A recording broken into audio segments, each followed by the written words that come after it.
Fast चाललेलं आहे ना. The radius of innermost orbit of hydrogen atom is innermost orbit असं म्हटलंय. हे कशी रेडियस दिले and radius of fourth allowed orbit of hydrogen. Innermost म्हणजे कुठलं घ्यायला पाहिजे. इनर मोस्ट म्हणजे कुठलं घ्यायला पाहिजे. R1. R1 दिलंय किती 5.3 इंटू 10⁻11 मीटर. बरोबर. आणि फाइंड करायला सांगितलंय फोर्थ अलाउड. फोर्थ म्हणजे एन किती आलं 4. Is it right. Getting anyone.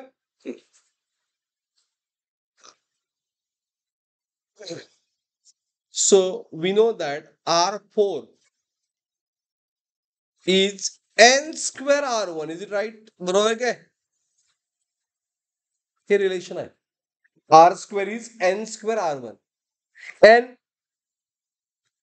4 चा स्क्वेअर 16 into 5.3 येते आन्सर 16 into 5.3 1685 म्हणजे 8.48 बरोबर आहे. 84.8 इंटू 10⁻11.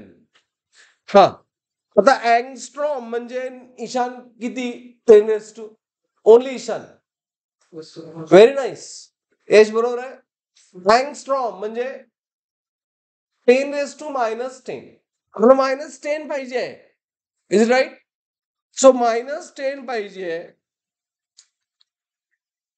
त्यामुळे काय केलं की 84चं 8.48 केलं आणि ह्यातलं +10 म्हणजे 10⁻1 ह्याला ऍडजस्ट झालं.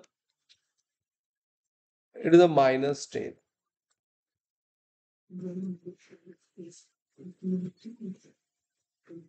8.48 angstrom. Understood. Is it clear. आलं लक्षात. फॉर्म्युला बेस आहे फक्त. 69 बरोबर. 68 बघा